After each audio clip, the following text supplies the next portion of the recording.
Hello students, आप सभी का स्वागत है हमारे एक नए वीडियो में। आज हम देखने वाले हैं क्लास 10th हिंदी ए का 2022 का क्वेश्चन पेपर, जो कि आपके एग्जाम के लिए बहुत ही ज़्यादा इंपॉर्टेंट है। मैंने अभी तक 2023 का जो प्रीवियस का क्वेश्चन पेपर है उसका सब्जेक्टिव ऑब्जेक्टिव सारा अपलोड कर दिया है, तो आप जाके उसमें देख लीजिए। आंसर के साथ अपलोड किया हूँ और आपको यही बताया हूँ कि आपको कैसे लिखना है एग्जाम में, ताकि आपका एग्जामिनर एक भी नंबर ना काट सके। कैसे आपको लिखना है, राइटिंग आपका भी उसमें बहुत सारा थी खेल है, ठीक है। तो आप लोग प्लीज़ अगर वीडियो को वॉच कर लीजिए। अब वो वीडियो आप लोग देखोगे तो बहुत ज़्यादा हेल्प होगा आपके लिए, ठीक है। तो जाके देख लीजिए। और हिंदी का जो ऑब्जेक्टिव क्वेश्चन उसके लिए भी बहुत सारा क्वेश्चन अपलोड किया हूँ, तो अगर आप लोग वो वीडियो नहीं देखे तो जाके देख लीजिए। एक ही वीडियो में कम से कम 120 क्वेश्चन मैंने बताए हैं, ठीक है। तो जाके प्लीज़ देख लीजिए, उसका लिंक आपको डिस्क्रिप्शन बॉक्स में मिल जाएगा। मैं आप लोगों से गुजारिश करता हूँ कि अगर आप लोग कल जो एग्जाम होगा हिंदी का, अगर वो क्वेश्चन आप मेरे को भेज सकते हो तो प्लीज़ कमेंट बताइएगा। मैं टेलीग्राम पे आपको फिर अपना आईडी भेजिएगा, ठीक है, टेलीग्राम का। मैं वहाँ पे मैसेज करूँगा आपको, या फिर तो आप इंस्टाग्राम का हो सके तो इंस्टाग्राम का आईडी हमको भेज दीजिएगा। वहाँ पे मैं आपको मैसेज करूँगा, वहाँ से आप हमको भेज सकते हो, ठीक है। उसका पीडीएफ या पीडीएफ बना के भेज दीजिएगा, ठीक है। तो हम लोग प्लीज़ कमेंट बता दीजिएगा, कर सकते हो तो मैं उसका आंसर की भी अपलोड कर दूँगा, ठीक है। तो चलिए देखते हैं यहाँ पे क्वेश्चंस क्या है, ठीक है। ये बहुत ही ज़्यादा इंपॉर्टेंट है वैसे भी आपके एग्जाम के लिए, क्योंकि क्या होता है एग्जाम रिपीट करते हैं। देखिए 2022 का रिपीट करेगा 2024 में, 2023 का जो क्वेश्चन है वो रिपीट करेगा 2025 में। ऐसा क्या होता है, बहुत बार रिपीट करता है क्वेश्चंस, ठीक है। क्या होता है, सेम तो रिपीट नहीं करेगा, मतलब क्वेश्चंस बहुत ज़्यादा भिड़ेंगे, ये चांस रहता है, ठीक है। तो प्लीज़ वीडियो को पूरा वॉच करिए, और बहुत ही ज़्यादा इंपॉर्टेंट है वीडियो, स्पेशल भी है, ठीक है। तो देखिए यहाँ पे एक दिया गया है पेसेज, ठीक है। तो ये पेसेज खास उतना इंपॉर्टेंट नहीं रखता है, लेकिन फिर भी इसका हम लोग देख लेते हैं आंसर। आप लोग फिर भी इसको एक बार पढ़ लीजिएगा अच्छे से, ठीक है।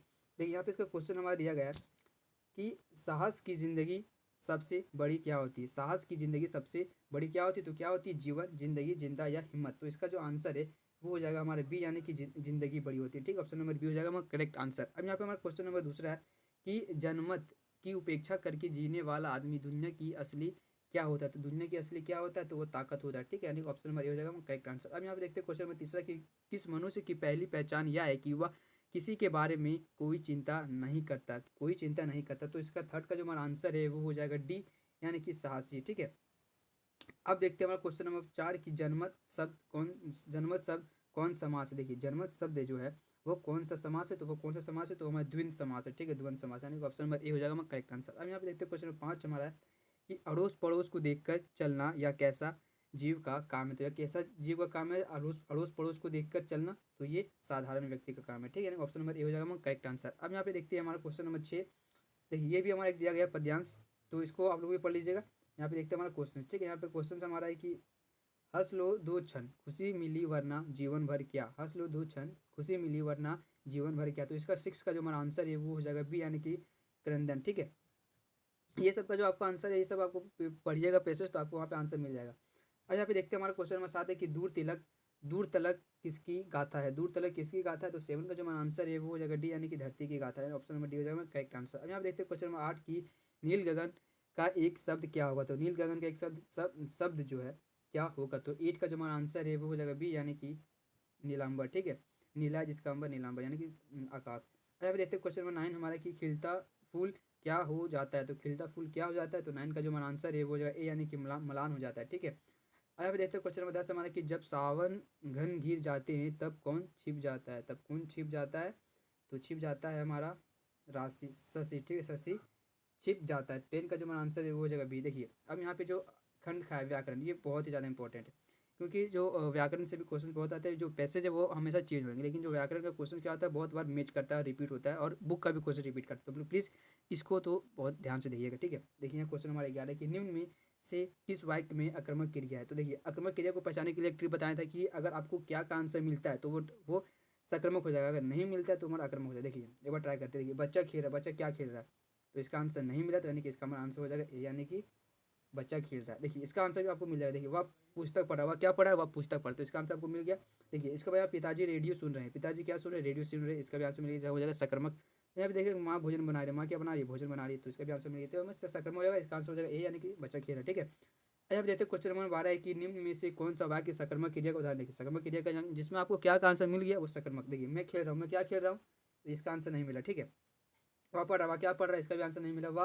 वह रोटी खा रही, वह क्या खा रही, रोटी खा रही। चिड़िया उड़ रही, चिड़िया क्या उड़ रही, तो इसका भी आंसर नहीं मिला। इसका आंसर मिला कि वह रोटी खा रहा है, वह क्या खा रहा है, रोटी खा रही है। ऑप्शन नंबर 3 का जो हमारा आंसर है 3 हो गया, ठीक। ऑप्शन नंबर सी हो जाएगा करेक्ट आंसर। अब यहाँ देखते हैं क्वेश्चन नंबर 13 गुरु का एक अर्थ होता है शिक्षक, दूसरा। देखिए गुरु का एक अर्थ होता है शिक्षक और दूसरा क्या अर्थ होता है। तो 13 का जो हमारा आंसर है वो हो जाएगा ए यानी कि अध्यापक होता है। ठीक है, ऑप्शन ए हो जाएगा करेक्ट आंसर। अब यहाँ पे क्वेश्चन नंबर 14 हमारे कि निम्न में कौन सा श्वेत का अनेकार्थी शब्द नहीं। देखिए श्वेत का मतलब क्या होता है सफ़ेद, इसका अनेकार्थी शब्द कौन सा नहीं है। देखिए श्याम, श्याम का मतलब क्या होता है काला, यानी कि देखिए श्याम पट, श्याम पट को हम लोग ब्लैक बोर्ड का हिंदी होता है श्याम पट, उसका यानी कि जो ब्लैक बोर्ड को हम लोग बोलते हैं यानी कि श्याम, श्याम का कलर क्या होता है देखिए।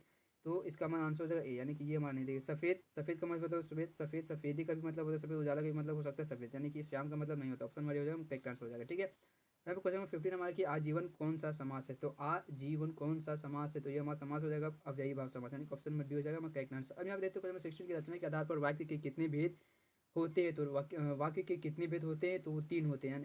ठीक है, एक होता है सरल, एक होता है मिश्र और एक होता है उपवाक्य। ठीक है, शायद से भूल जा रहा हूँ, शायद कुछ ऐसा ही होता है। ठीक है, अब यहाँ पे देखते हैं क्वेश्चन नंबर 17 कि मेरी इच्छा है कि मैं डॉक्टर बनूं, या कौन सा वाक्य है। मेरी इच्छा है कि मैं डॉक्टर बनूं, इसमें यह कौन सा वाक्य है। तो यह कौन सा वाक्य है, तो यह मिश्र वाक्य है। ठीक है, ऑप्शन नंबर डी हो जाएगा करेक्ट आंसर। अब यहाँ पे देखते हैं क्वेश्चन नंबर 18 कि पिताजी के द्वारा अखबार पढ़ा गया, यह कौन सा वाच्य है। तो यह कौन सा वाची है, तो ये हमारा हो जाएगा कर्मवाची। ठीक है, यानी ऑप्शन नंबर बी हो जाएगा हमारा करेक्ट आंसर। अब यहाँ पे देखते हैं क्वेश्चन नंबर 19 की विद्यालय घर की डैश सही अव्यय पद चुने। विद्यालय घर के निकट है। ठीक है, यानी कि ये हमारा हो जाएगा निकट, यानी कि ऑप्शन नंबर ए हो जाएगा करेक्ट आंसर। यहाँ पे देखते हैं क्वेश्चन नंबर 20 की वाच्य कितने प्रकार के होते हैं। तो वाच्य हमारे 3 प्रकार के होते हैं। ठीक, ऑप्शन नंबर ए हो जाएगा करेक्ट आंसर। अब यहाँ पे देखिए खंड खा जो कि आपके पाठ किताब से, ये भी बहुत ज़्यादा इंपॉर्टेंट मायने रखता है। तो प्लीज़ इसको भी इसकी मत करिए और अच्छे से देखिएगा। ठीक है, इसको आप एक बार पढ़ लीजिएगा।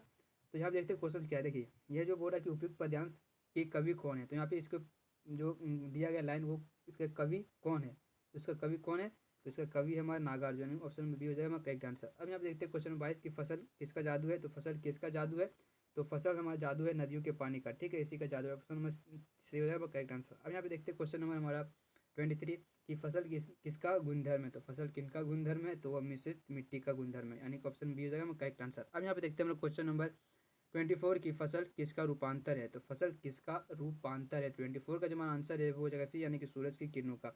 ये सभी का आंसर आपको स्पेसिफिक अगर पढ़िएगा अच्छे से तो वहाँ पे आपको इसका आंसर मिल जाएगा। तो ठीक है, अब यहाँ पे देखते हैं क्वेश्चन 25 की सूरदास की काव्य भाषा क्या है।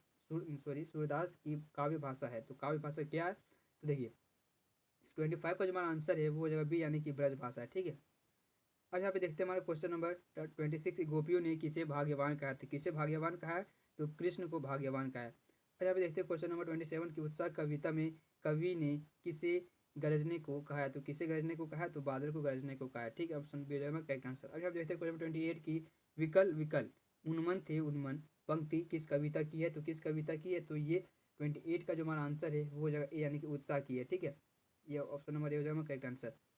अब यहाँ पे हम लोग देखते हैं क्वेश्चन नंबर, देखिए यहाँ पे भी एक पैसे दिया गया जो आपके बुक से ही दिया गया। ये शायद मेरा लगता है कि ये दिया गया नेताजी का चश्मा से दिया गया। ठीक है, लाइन को देख के लाया, तो इसको प्लीज़ पढ़िएगा पूरा अच्छे से, उसके बाद आप नीचे क्वेश्चन का सॉल्व करिएगा। ठीक है, अब यहाँ पे देखते हैं क्वेश्चन 29 हमारा है कि प्रस्तुत पद्यांश के लेखक कौन है। तो प्रस्तुत पद्यांश के लेखक कौन है, तो ये हमारे पास स्वयं प्रकाश। ठीक है, अब यहाँ पे देखते हैं क्वेश्चन नंबर 13 के हवलदार साहब को क्या क्या अच्छा नहीं लगा। तो क्या अच्छा नहीं लगा, तो पान वाले के द्वारा एक देशभक्त का मजाक उड़ाया जाना, ये अच्छा नहीं लगा था। ठीक है, अब यहाँ पे देखते हैं क्वेश्चन नंबर 31 की बूढ़ा मरियल लंगड़ा सा आदमी कौन था।